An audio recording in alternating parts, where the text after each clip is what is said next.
সবকিছু দিয়ে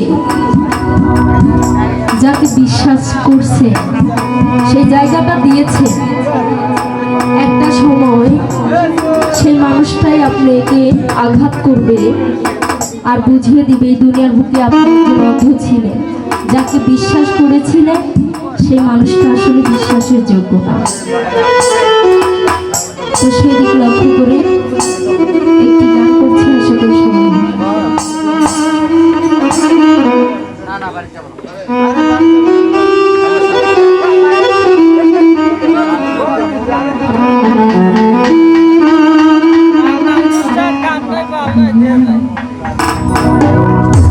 বড় বিশ্বাস কইরা জায়গা দিলাম রে,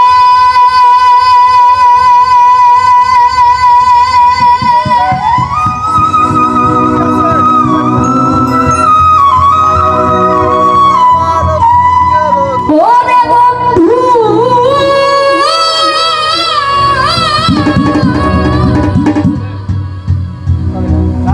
আমার বুকের উপরে রে আমি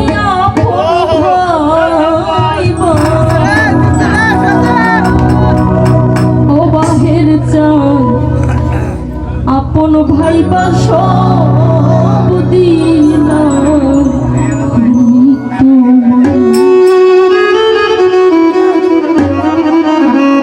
যখন মানুষ চিরকাঙ্গাল হয়ে যায়, যাকে ভালোবাসি বুকের মাঝে স্থান দেয়, সেই মানুষটা যদি চলে যায় তার মতো কাঙ্গাল এই দুনিয়াতে আর কেউ থাকে না।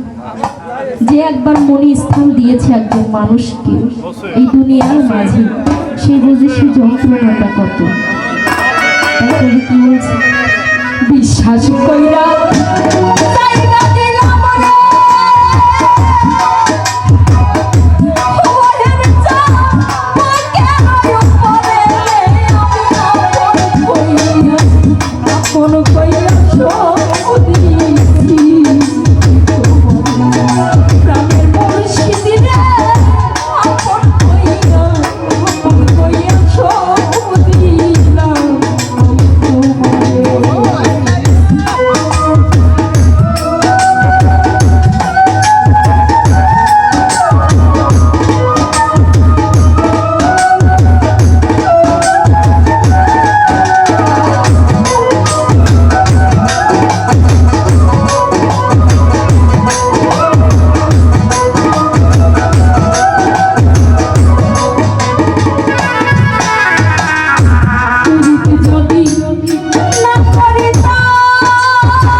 একজন সন্তান তার বাবা মার সাথে থাকে, তারপরে বাবা মা দেখে শুনে সেই ছেলেটাকে জীবন সঙ্গীর কাছে তুলে দেয় সারা জীবন পার করার জন্য। যখন বয়স বেশি হয়ে যায় দেখবে সেই দুইটা মানুষ সবার কাছে বোঝা হয়ে যায়, ছেলে নিয়ে সবার কাছে। তখন দুজন মানুষ খেয়ে না খেয়ে একসঙ্গে বাঁচে। ওই দুইটা মানুষের মাঝখান থেকে যদি একজন মানুষ চলে যায়, সঙ্গী হারা হয়ে যায়, এই দুনিয়ার বুকে তাকে বোঝার মতো ভালোবাসার মতো মানুষ কেউ থাকে না। একজন পাখি তার সঙ্গে যদি উড়ে যায়, সেই পাখিটা আশায় থাকে যে আমার সঙ্গে আসবে, কিন্তু এই যে মানুষ আমরা বড় অধম হয়ে যায়, এই দুনিয়ার বুকে বোঝা হয়ে যায়। সেই মানুষদের মাঝখান থেকে যদি একজন সঙ্গী চলে যায়, তাহলে দেখবে তার মতো দুঃখী আর কাঙ্গালিন এই দুনিয়াতে কেউ নাই। তখন চিন্তা ভাবনায় দেহটা শুকিয়ে যায়, যৌবনটা চলে যায়। তাই কবি কি বলছে, চিন্তা ভাবনায়